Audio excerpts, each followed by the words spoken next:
বিপদ আসলে ছোট হোক বড় হোক আমরা ইন্না লিল্লাহি ওয়া ইন্না ইলাইহি রাজিউন এই দোয়াটা আমরা কি করব? পাঠ করব। কোরআনের এই আয়াতটা আমরা কি করব? পাঠ করব। আমরা মনে করি যে শুধু মানুষ মারা গেলেই মনে হয় ইন্না লিল্লাহ করতে হয় না, মানুষ মারা গেলেও করবে, এছাড়া অন্য যে কোনো বিপদ আপদ আসুক সেখানেই এই দোয়াটা করতে হবে। এই দোয়াটা কি করতে হবে? করতে হবে। এমনকি এই যে আমাদের এখন গরমের মৌসুম, প্রায়ই কারেন্ট চলে যায়, লাইট নিভে যায়, ফ্যান বন্ধ হয়ে যায়, এই বাতি নিভে গেলেও কারেন্ট।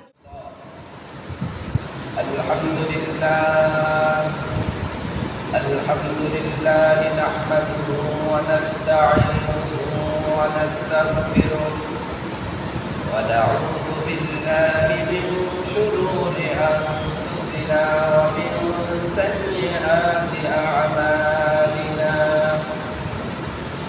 মান ইয়াহদিহিল্লাহু ফালা মুদিল্লা লাহু ওয়া মান يضلله فلا هادي له ونشهد أن لا إله إلا الله وحده لا شريك له ونشهد أن محمدا عبده ورسوله أرسله بالحق بشيرا ونذيرا وداعيا إلى الله بإذنه وسراجا منيرا أما بعد فقد قال الله تعالى في كلامه المجيد وفرقانه الحميد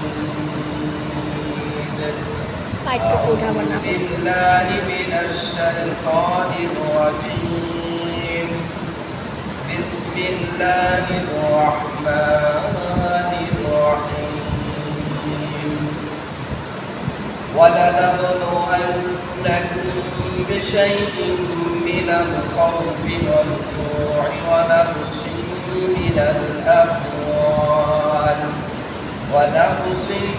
من الأموال والأنفس والثمرات وبشر الصابرين.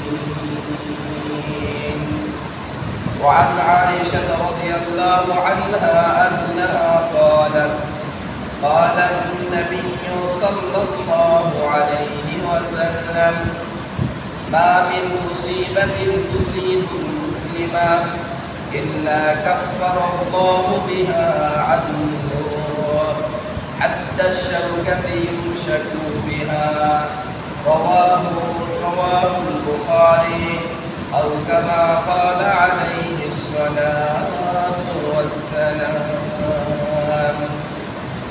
الحمد لله আল্লাহ তাআলার দরবারে লাখো কোটি শুকরিয়া আদায় করছি যিনি আমাদেরকে ফিতনা ফাসাদের জমানায় ইবাদত বন্দেগীর সাথে সম্পর্ক রাখার তৌফিক দান করেছে, মসজিদে আসার তৌফিক দান করেছে, সেজন্য আমরা সকলেই শুকরিয়া আদান বলি আলহামদুলিল্লাহ। প্রিয় মুসল্লি ভাইরা, আলহামদুলিল্লাহ আমাদের দুনিয়ার জীবনটা বড় বৈচিত্র্যময়। এই জিন্দেগির মধ্যে যেমনভাবে সুখ শান্তি রয়েছে তদ্রূপভাবে এই দুনিয়ার জীবনে দুঃখ কষ্ট রয়েছে। একদিকে যেমনভাবে আনন্দ ফুর্তি রয়েছে, অন্যদিকে এই দুনিয়ার জীবনের মধ্যে বাধা মুসিবত বিপদ আপদ রয়েছে। আসলে দুনিয়ার জীবনটা এরকম বৈচিত্র্য, এখানে সুখও আছে, শান্তিও আছে, আবার দুঃখ কষ্ট বিপদ আপদ কি আছে। কেউ যদি পুরোপুরি সুখ পেতে চায়, আনন্দ পেতে চায়, তাহলে তাকে যেতে হবে জান্নাতে। কোথায় যেতে হবে? জান্নাতে। কারণ জান্নাত পুরোপুরি সুখের জায়গা, পুরোপুরি কি সুখের জায়গা, আনন্দের জায়গা। আর পুরোপুরি দুঃখ কষ্ট বা বিপদ আপদ শুধু আযাব আর আযাব পাওয়া যাবে কোথায়? জাহান্নামে। কোথায়? জাহান্নামে।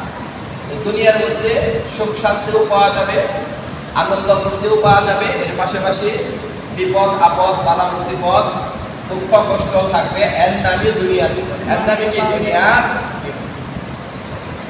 মুসলিম শরীফে বর্ণিত আছে আন আবি হুরায়রা রাদিয়াল্লাহু আনহু আন্নাহু قال হযরত আবু হুরায়রা রাদিয়াল্লাহু তাআলা আনহু থেকে বর্ণিত, তিনি বলেন قال النبي صلى الله عليه وسلم জনাব রাসূল করিম সাল্লাল্লাহু আলাইহি ওয়াসাল্লাম ইরশাদ করেছেন আদ-দুনিয়া সিজনুল মুমিনি ওয়া জান্নাতুল কাফির। আদ-দুনিয়া সিজনুল মুমিনি, দুনিয়া মুমিন মুসলমানদের জন্য কারাগার, মুসলমানদের জন্য কি কারাগার, ওয়া জান্নাতুল কাফির, আর এই দুনিয়াটা কাফির বেশরীকদের জন্য জান্নাত, কিশোর জান্নাত। তো আমরা যারা মুমিন মুসলমান আছি, আমাদের জন্য এই দুনিয়ার জীবনটা হলো কারাগারের মতো। আর আমরা জানি কারাগার সুখের জায়গা না, আনন্দের জায়গা। কাজেই এই দুনিয়ার জিন্দেগিটা মুসলমানদের জন্য, মুমিনদের জন্য আরাম আয়েশের জায়গা হবে না, এটাই স্বাভাবিক, এটাই কি স্বাভাবিক। পবিত্র কালামুল্লাহ শরীফে আল্লাহ তাআলা ইরশাদ করেন وَلَنَبْلُوَنَّكُمْ بِشَيْءٍ مِّنَ الْخَوْفِ وَالْجُوعِ وَلَنَبْلُوَنَّكُمْ, অবশ্যই অবশ্যই আমি তোমাদেরকে পরীক্ষা করব, তোমাদেরকে কি করব, পরীক্ষা করব। বিশাইইন মিনাল খাউফি ওয়াল জু, কিছু ভয় ভীতি দিয়ে, ভয় ভীতি দিয়ে, ওয়াল জু, এবং ক্ষুধার মাধ্যমে, ক্ষুধার মাধ্যমে। যে অনেক সময় শত্রুর ভয় থাকবে, অথবা অনেক সময় ঘরে চাউল থাকবে না, পেটে ভাত থাকবে না, এরকম ক্ষুধার মাধ্যমে আল্লাহ তাআলা কি নেবেন, পরীক্ষা নেবেন। ওয়ানাকুসি মিনাল আমওয়ালি ওয়াল আনফুসি ওয়াস সামারাত, এবং আমি তোমাদেরকে পরীক্ষা নেব ওয়ানাকুসি মিনাল আমওয়াল, মালের ক্ষতি সাধনের মাধ্যমে, মাল ধ্বংস হয়ে যাবে। ওয়াল আনফুসি, জানের ক্ষতির মাধ্যমে, জানের ক্ষতির মাধ্যমে মানুষ মারা যাবে। আমার সামনে আমার বাবা মারা যাবে, মা মারা যাবে, দাদা দাদি মারা যাবে, এরকম জানের ক্ষতির মাধ্যমে আল্লাহ তাআলা আমাদের কি নেবেন, পরীক্ষা নেবেন।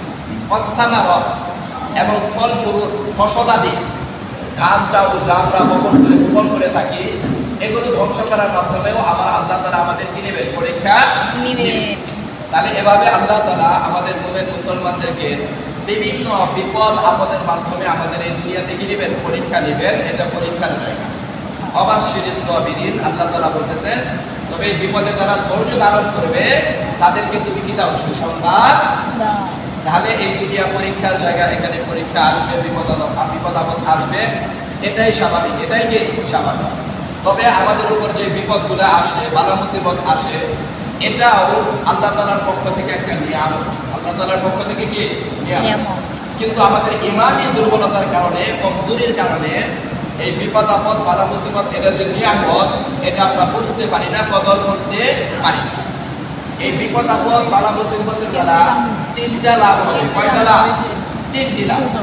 এক নম্বর, দুনিয়াতে মুমিন মুসলমানদের উপর যেই বিপদই আসুক না কেন, এই বিপদের দ্বারা তাদের গুনাহ খাতা মাফ হবে। কি মাফ হবে? গুনাহ খাতা মাফ হবে।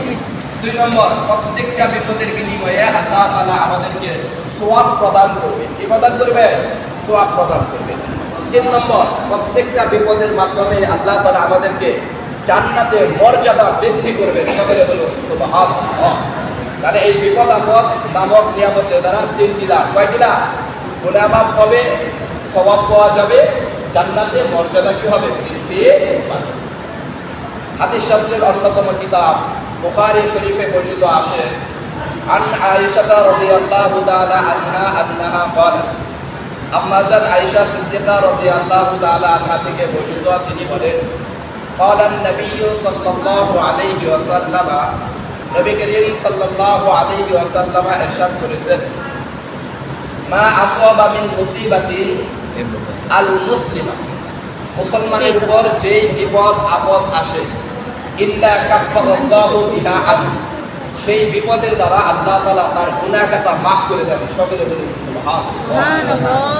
হাত্তা শাওকাতি ইউশাকু বিহা, এমনকি রাস্তায় চলতে যেয়ে যদি একটা কাঁটা বিধে, একটা শরীরে যদি একটা কাঁটা ফুটে, একটা কাঁটা বিধে, এই কাঁটা বিধার দ্বারাও আল্লাহ তাআলা গুনাহ maaf করে দেন। সকলে বলুন সুবহানাল্লাহ। অর্থাৎ এই হাদিস দ্বারা বোঝা গেল একেবারে ছোট থেকে ছোট কোনো বিপদ আসলেও তার দ্বারা আল্লাহ তাআলা আমাদের গুনাহ খাতা কি করে মাফ করে। সকলে বলুন সুবহানাল্লাহ।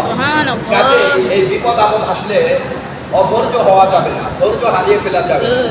এই বিপদের সময়ও ঈমান ঠিক রাখতে হবে, ঈমানের উপর অটল অবিচল থাকতে, কারণ এই বিপদ আপদ আমাদের জন্য আল্লাহ তাআলার পক্ষ থেকে কে রহমত।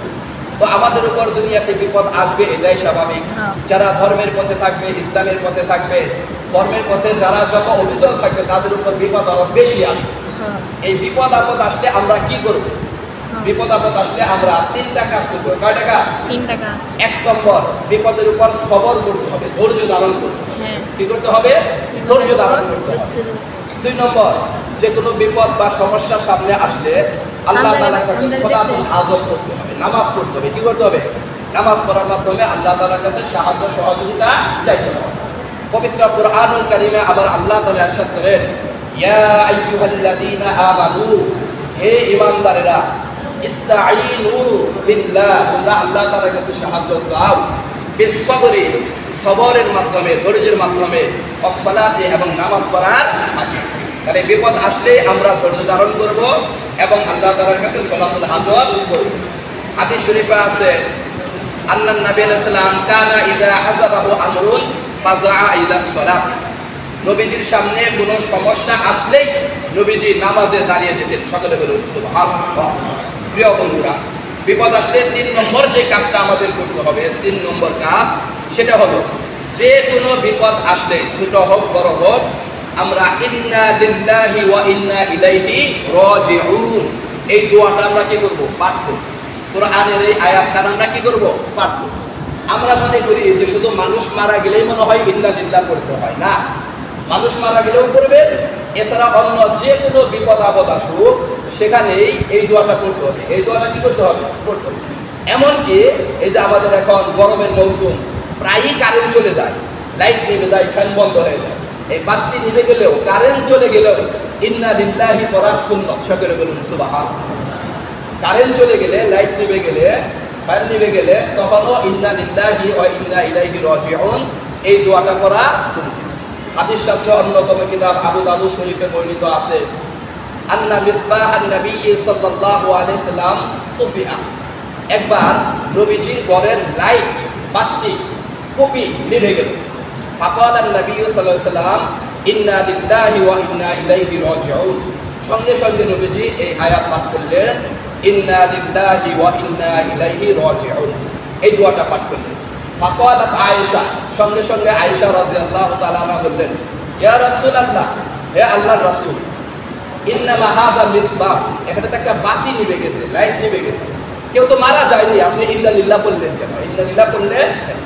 ফাকালা নবী সাল্লাল্লাহু আলাইহি ওয়াসাল্লাম, নবী করিম সাল্লাল্লাহু আলাইহি ওয়াসাল্লাম বললেন, কুল্লু শাইইন সাআ মুসলিমান, যেই জিনিস, যেই বস্তু মুমিন মুসলমানকে কষ্ট দেয়, দুঃখ দেয়, ফাহুয়া মুসিবাতুন, সেটাই বিপদ। সকলে বলুন সুবহানাল্লাহ।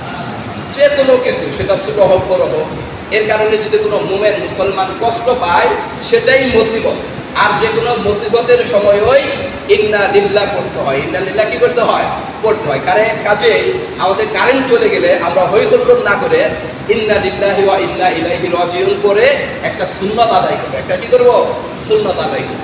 পবিত্র কালামুল্লাহ শরীফে আল্লাহ তাআলা বলেন, অবাশশিরিস সাবিরিন, তুমি বিপদে যারা ধৈর্য ধারণ করে তাদেরকে সুসংবাদ দাও। এই ধৈর্যশীল কারা? আল্লাযীনা ইযা আসাবাতুহুম মুসিবা ক্বালু ইন্না লিল্লাহি ওয়া ইন্না ইলাইহি রাজিউন। আল্লাযীনা ইযা আসাবাতুহুম মুসিবা, যাদের কাছে কোনো বিপদ আসলে, ক্বালু, তখন তারা বলে, পরে উচ্চারণ করে, ইন্না লিল্লাহি ওয়া ইন্না ইলাইহি রাজিউন, এই দোয়াটা পড়ে, তারাই হলো ধৈর্যশীল। তারাই কি? ধৈর্যশীল। তাহলে বিপদে অধৈর্য হওয়া যাবে না, ধৈর্য হারা হওয়া যাবে না, বরং বিপদে ধৈর্য ধারণ করতে হবে। পাশাপাশি ইন্না লিল্লাহি ওয়া ইন্না ইলাইহি রাজিউন এই দোয়াটা করতে হবে। আমরা সবসময় এই দোয়াটা করে আসতেছি, মানুষ মারা গেলে, অন্যান্য বিপদের সময়ও করবে, কোনো সমস্যা নাই। এই দোয়াটার অর্থ কি আমরা একটু জেনে নেই। খুব সুন্দর অর্থ এটা। ইন্না লিল্লাহি, নিশ্চয় আমরা সমস্ত মানুষ, লিল্লাহি, আল্লাহ তাআলার জন্য। কার জন্য? আল্লাহ তাআলার জন্য। ওয়া ইন্না ইলাইহি রাজিউন, এবং আমরা সকলেই আল্লাহ তাআলার দিকেই প্রত্যাবর্তন করব। সকলে বলুন সুবহানাল্লাহ। অর্থাৎ আমরা এই দুনিয়াতে যারা আছি সবাই আল্লাহ, আমাদের মাঝ থেকে আল্লাহ একজন নিয়ে নিয়েছেন, কোনো সমস্যা নাই, আমাদের সবাইকে তো আল্লাহর কাছেই যেতে হবে। তো কাজে যে কোনো বিপদ আপদ দুনিয়াতে থাকলে আমরা মুমিন মুসলমান বিপদ আপদ আসবে, যে ধর্মের পথে যত বেশি থাকবে তার উপরে বিপদ তত বেশি আসবে। হাদিস শরীফে আছে যে হযরত সাদ ইবনে আবি ওয়াক্কাস রাদিয়াল্লাহু তাআলা আনহু একবার নবীজিকে জিজ্ঞেস করলেন, ইয়া রাসূলুল্লাহ, হে আল্লাহর রাসূল, আইয়ুন নাসি আশাদ্দু বালাআ, কোন মানুষগুলো বেশি বিপদে পড়ে, কোন মানুষের বিপদ আপদ বেশি আসবে? ক্বালা নবী সাল্লাল্লাহু আলাইহি ওয়াসাল্লাম, নবীজি বললেন, আশাদ্দুন নাসি বালাআন আল আম্বিয়া, মানুষের মধ্যে সবচাইতে বেশি বিপদে পড়ে নবীরা। কারা? নবীগণ। আমরাও জানি সমস্ত নবীদেরকে আল্লাহ কঠিন থেকে কঠিন পরীক্ষা দিয়েছে। সুম্মাল আমসাল ফাল আমসাল, এরপর যারা নবীদের মতো ধর্মভীরু তারা বেশি বিপদগ্রস্ত হয়। ফাল আমসাল, এরপর যারা তাদের মতো ধর্মভীরু তারা কি হয়? বেশি বিপদগ্রস্ত হয়। ওয়া ইন্নার রাজুলা লা ইউবতালা আলা হাসাবি দীনিহি, প্রত্যেক মানুষকে তার ধার্মিকতা অনুযায়ী, সে যতটুকু ধার্মিক ততটুকু অনুযায়ী তাকে পরীক্ষা করা হয়। তাকে কি করা হয়? পরীক্ষা করা হয়। ফামান কানা ফি দীনিহি কুওয়াতান, যেই ব্যক্তি ধর্মের ক্ষেত্রে খুব কঠোর, বেশি ধর্মভীরু সেই ব্যক্তি বেশি পরীক্ষার সম্মুখীন হবে। সেই ব্যক্তি কি হবে? ইস্তাদ্দা বালাউহু, তার পরীক্ষা, তার বিপদ আপদ তত বেশি আসবে। ওমান কানা ফি দীনিহি খাফফাতান, আর যেই ব্যক্তি ধর্মের ক্ষেত্রে হালকা, খুব বেশি ধর্মকর্ম পালন করে না, ফায়ুবতালা বিহাসাবি দীনিহি, তাকে তার ধর্ম অনুযায়ী, ধার্মিকতা অনুযায়ী তাকে বিপদ দেওয়া হবে। তাহলে এই হাদিস থেকেও পরিষ্কার যে মানুষ যত বেশি ধর্মভীরু হবে, ধর্ম পালন করবে, তার উপরে তত বেশি বিপদ আপদ আসতে থাকবে। আর এই বিপদ আপদ এটা রহমত, এটা নিয়ামত, এর মাধ্যমে গুনাহ খাতা কি হয়? মাফ হয়। এই হাদিসের মধ্যে আছে, নবীজি বলতেছেন, লা ইয়াজালুল বালাউ বিল আবদি, যে মানুষের উপর, বান্দার উপর বিপদের পর বিপদ আসতেই থাকে, হাত্তা ইয়াখরুজাহু, এমনকি অবশেষে তার এই বিপদ, দুঃখ, কষ্ট তাকে বের করে দেয়।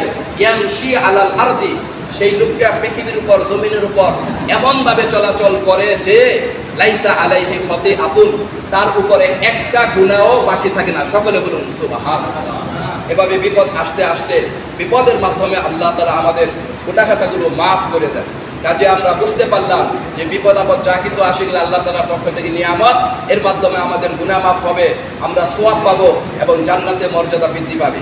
আল্লাহ তাআলা আমাদের সবাইকে এগুলোর উপর আমল করার তৌফিক দান করুন। আরেকটা বিষয়, আজকে আপনার বেজুর রাত্রি, দেশ তারাবি, আজকেও শবে কদর হতে পারে। আমরা তো শুধু 27 ধরে রেখেছি, ওটা কিন্তু নির্দিষ্ট না, আজকেও শবে কদর হতে পারে। কাজে আমরা শবে কদরের উদ্দেশ্যে আজকেও কিছু নফল ইবাদত বন্দেগী করার কি করব? চেষ্টা করব। আল্লাহ তাআলা আমাদের সবাইকে শবে কদরের ফজিলত হাসিল করার তৌফিক দান করুন। আমিন। ওয়া আখিরু দাওয়ানা আলহামদুলিল্লাহি রাব্বিল আলামিন।